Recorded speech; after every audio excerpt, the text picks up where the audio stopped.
while you guys were out there playing your Maddens and your Call of Duties, well, actually, I did play a lot of COD this year too. Anyway, here's a bunch of games I played this year and I want to talk about.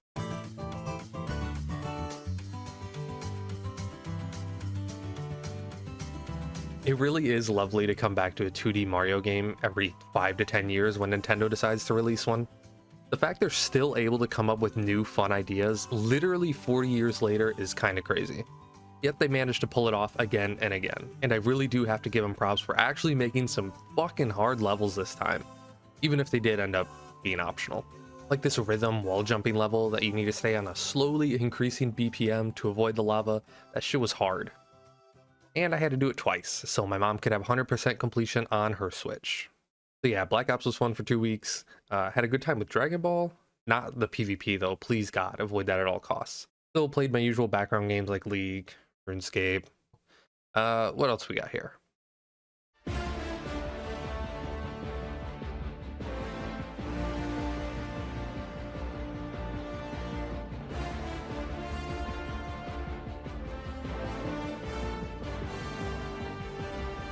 My favorite part about the wider gaming community is when a small title like this just happens to hit the right audience at the right time and blows up. And Helldivers 2 is the perfect example of that. The community and the memes that burst from this game in just the first few months were awesome. Us just all banding together to shit on those aliens and keep them away from Super Earth. How the devs handle this game like they're the dungeon masters and create this semi-artificial push and pull. It just feels so real and like you can actually make a real difference. They really cooked.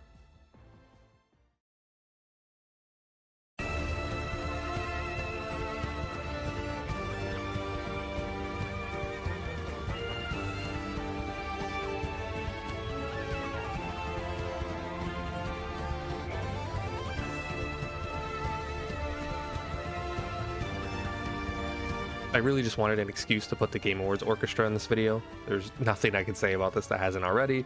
Just play it, trust me. $15, you won't regret it. So remember, no surrender, my defining moment. I truly believe everyone at some point in their life needs to sit down, pick a fighting game, and learn that bitch inside and out. Become obsessed. While Tekken was never the one to do that for me personally, I'm never going to complain about a new entry in the series. I'm always having a great time. Even the story mode was pretty innovative this time around.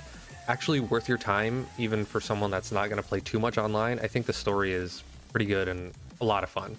They did take away my Akuma, which was what got me into Tekken in the first place, but admitting that out loud might get hammers thrown at my house, so let's move on.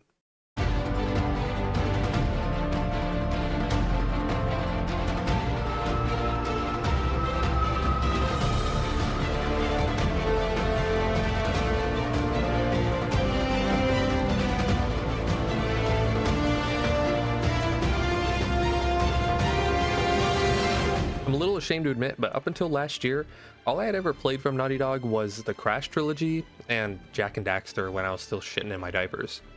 After seeing them earn their praises, winning all these Game of the Years, I knew I was missing out on something. But oh my god, I had no idea how much. So I went all the way back to 2007 and started with Uncharted 1, and surprisingly, or maybe not surprisingly, it didn't click for me right away. The old controls, kinda cheesy writing, I can't really explain it, but it just felt super predictable, and I actually dropped it for like a year or two before eventually coming back to it. Eventually though, I was able to finish it and jumped right into the second. Oh, by that point I was hooked. What an upgrade. I couldn't believe how much they improved in just 2 years. The visuals, combat, writing, oh my god, the writing. It's phenomenal. And they just continue to improve game after game, bringing in new characters that are instantly loved, fantastic set pieces that just blow you away over and over. They kind of stay around the same level with Uncharted 3, some stuff better, some stuff worse, but it finally all leads into Uncharted 4, which is still, to this day, the best looking and written video game I've ever played, period. This shit just feels like it shouldn't exist as a video game. It's written like the masterpiece golden movie script that would pull Jim Carrey out of retirement, and the writers just expect a Naughty Dog to figure out the video game parts later, which sounds bad and sounds like it'll be messy, but they always manage to figure it out and just top your expectations.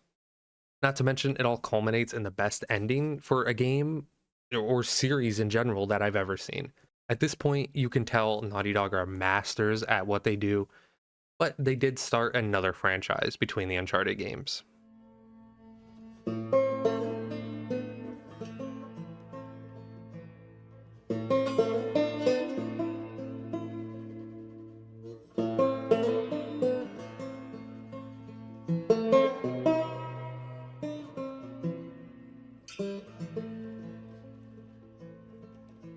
Really though, what could I possibly say about The Last of Us that hasn't already? I mean, it was so perfect. They took $1 billion game and scene for scene copy pasted it into a live action TV show to make another $1 billion. Again, everything I praised Uncharted for is still present here.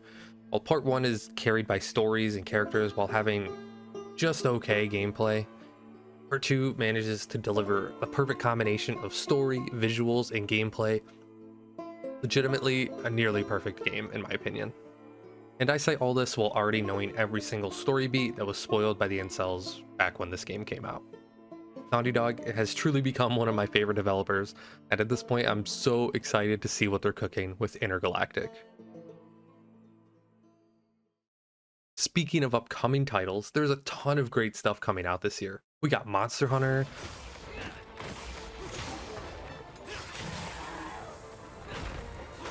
Doom,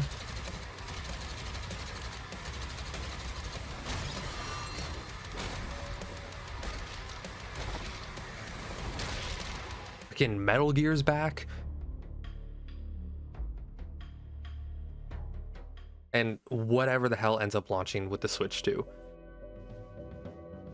I even got some good stuff in my backlog I cannot wait to get started on.